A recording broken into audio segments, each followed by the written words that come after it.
What's up, everybody? This is Rob Shack. So today we're going to be moving along in my Gran Turismo 4 walkthrough. Be sure to like, subscribe, comment, and share. And we are going to be using the Audi Nuvolari quattro in... Well, actually, I'm curious just to make sure that there's not a race I could enter this in. I don't think there is. Yeah, it's just the TTs and then randomly an A3 one-make race. I don't understand what that is, but... Yeah, so we're going to go ahead and go into the European Championships here, and we are going to do... Where is it? Okay, there it is. We are going to do this one. And it's got a lot of good cars. Actually, I might tune my car up just a little bit for this, because I think it's all the A-listers. I just noticed that on that lineup of cars there. I was like, I think I'm going to want to put something in this. I just noticed you can't do an engine tune-up for this, which is interesting. Well, we're gonna get a level 4 turbo, get it up to 900 horsepower, and call it a day. Yeah, this should be interesting. Yeah, this is the, I think it's called, how do you say that word? Schwarzwald Liga B? It's the better cars. I noticed that the license is International B versus A, so naturally the cars are gonna be better, and we're gonna get this thing going. So I will be hopefully crushing everybody. I assume we will be now. We've got one lap on Nürburgring, Nordschleife, Tokyo, Fuji, High Speed Ring, and Suzuka. Only one lap? Really? Okay. Well, this should be a lot easier than I was thinking. So, thank you all for watching. I do appreciate each and every one of you for being here in these videos. These are very, very fun to make. I enjoy moving through Gran Turismo 4. As I've said before, I never beat this game as a kid because it came out when I was young and did not have the mental capacity to play a game like this. Are these the best? I want to get a gauge because it's the Nürburgring. I want to get a gauge of what are good cars in this series, because I feel like if it says the Mercedes SLR McLaren and the Nardo concept and nothing like that pops up in the first one, I think I might want to do another one just to kind of get a gauge. Again, I don't know who's fast and who's not. That could have been a really exciting race with a bunch of passing, but I don't know. I feel like the RS6 Avant is actually pretty good. But I just kind of want to see what's the strategy here for these cars. FL65, VTO AMG, CLK55, RS4. I want to do one more, just kind of see what we got going on here. Because again, it's this. It has some pretty strong cars on the names there, so I feel like there should be way more, but we'll see here. Yeah, but I really do appreciate each and every one of you for watching these videos. They're a lot of fun to make, a lot of fun to go through this game. It's very, very enjoyable, and it's a lot of content. I think I've underestimated how much content Gran Turismo 4 has, but I'm not willing to rush this at all.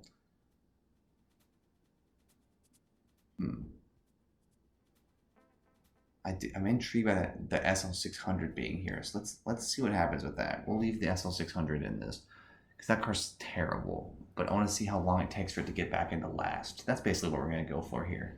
But yeah, we're using the Nuvolari Quattro. This is some concept car from the early 2000s that I'm sure turned into something, but I don't really know. It just looks like a normal car. The Le Mans Quattro's concept is the one that turned into the R8, but it's cool that they had that in this game. So yeah, we'll see what we can do here. It should be pretty easy to win this because we have 1,000,000 horsepower. I'm going to take it nice and slow, trying to mess with anybody on this one. It is the Nürburgring, and Nürburgring is intense. It really is very intense to drive on this course. I love that this course is in the game. I mean, the amount of like storage this map must have taken is nuts, because I mean, again, this map is huge and there's so much that they animate beyond what you can see, which I love about these early Polyphony games, is they like crushed it into like just throwing everything in there, and I respect them a lot. I still think Gran Turismo 7 is awesome, but you know, there's just something about the original games where there's so much, they just did so much, they had so much time, and it was not as insane to make all the car models in this game compared to later games where everything is just insane and there's so many pixels and everything like that. I'm going to try to get through at some point, but they are all struggling to get by this. Okay, that's not an opening. No, I'm gonna play it safe here. Because the RS6 is really not pulling far ahead, so it is funny to watch them all just like battle, and then of course I like mess up there, but it's fine. Actually really struggling to keep this car on the road, my goodness. Alright, so, but yeah, the SL600 is actually very slow, and it's not very good.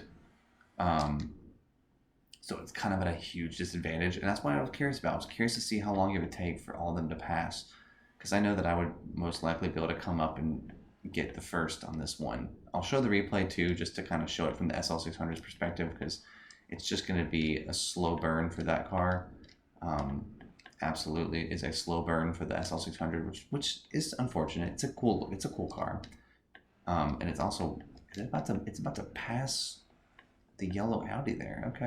Okay, I see you trying to be aggressive. I respect that.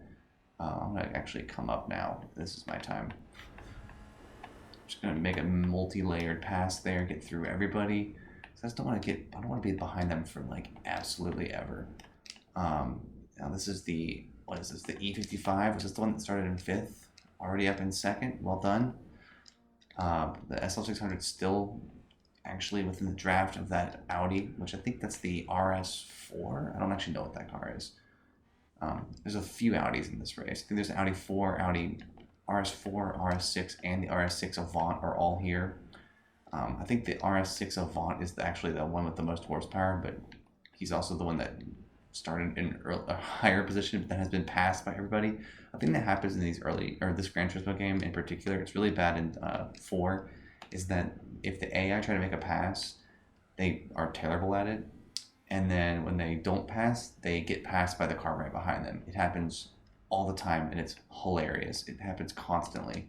They just like intentionally, it's like they want to make the race harder for themselves, which I think is pretty funny. They don't actually do that, but it just feels like they want to make their race like impossible. So we're going to go ahead and throw ourselves through that one, get past him. We have 900 horsepower, so we're kind of using this car in a race that we probably shouldn't be using it in. But it also doesn't have much handling, though. That's what makes this car balanced, I guess, is that it is really difficult to control this thing. But it's fast. I'm sure I can modify everything else. All I did was a turbo. I didn't change anything else. I think it has a pretty high top speed even without a transmission upgrade, so that's why I didn't really care about messing with that.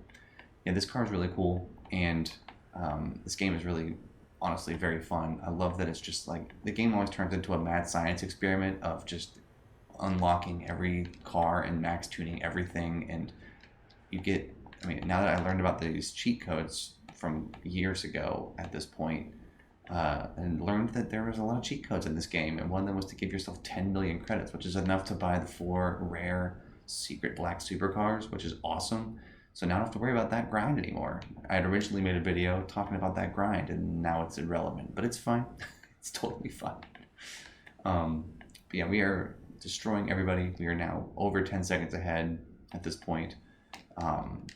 Absolutely crushing it with the Nuvolari Quattro. Again, I don't know what this car turned into, but it's pretty cool looking. Well, the back is very simple, but the front looks cool. It's very, very fast. It's very heavy, so the tire wear is very noticeable. This car would not be good in endurance race unless I put on like super hard tires. But it's doing well. We are crushing them all. I'm surprised that after 3 retakes, I pretty much got the exact same like 5 to 6 cars. It was like always a Mercedes, an Audi, and then like a BMW. But this race didn't have a BMW. But I was like, yeah, it's just like the same few cars. Given that it seems like there's a lot of different options, because none of the cars that are in this race are actually on the little like potential opponents little before the etc. But yeah, this car's great. Now that I've got the hang of it, I feel like I can crush it, take it around the corners. It slides just a little bit, but just enough. I think it's still all-wheel drive because it's a Quattro. At least that's what it's supposed to mean. And then as soon as I say I'm doing well with the car, I send it right off the track, get a little bit too excited, drive it off the course. But yeah, this car's great. This game is great. I am having a blast playing through this game very slowly because I think it's worth playing through a game this incredible very slowly, because I want to get through it in a way that is respectful to what Polyphony did. And yeah, I didn't appreciate this game as a kid. I don't think I even appreciated it as a teenager. So I'm like, it's pretty cool to come in and just enjoy this amazing game. But yeah, it's really hard to control this car. The Nürburgring is just instability, the circuit, and it's insane, but it's very fun. I love that they have this game, or this circuit in the game. It takes a lot of courage to throw the Nürburgring Nordschleife in a video game, and they did a great job with it. And it looks great, and it's very drawn to scale, including the graffiti. I'm sure the graffiti is different now. It's been 20 years since this game came out, but like, yeah, it's pretty cool. So I have a good time playing this. Let's see how fast we can make this car go on the straight here. This car would be really rough in the tire wear department. One lap and I'm already bright green, almost yellow. So this car would have been really struggling in an endurance race. So I'm kind of glad I used it here. They just intimidated me with that talk of a McLaren and the Nardo concept. I was like, this race is gonna have cars with like 600 horsepower, but no, just a few cars with like 400. So it's interesting.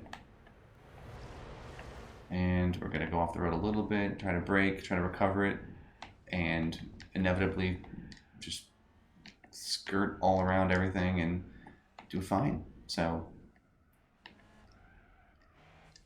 from here, I'm just gonna actually coast it a little bit, let them kind of figure out their top speeds, because I'm very curious how fast these cars are gonna go. Just kind of slowly just edge through the finish line. Where is it? Is this right here? There it is. So yeah, thank y'all for watching. I'll let the replay go, see who all gets where. I knew the SL600 was going to be in the back, but looks like the RS6 Avant actually failed to live up to what I thought. But the RS6 did well. Oh, they're passing each other. Okay, well, we'll see who actually won that one. They were clearly battling. But thank y'all for watching. Enjoy the replay.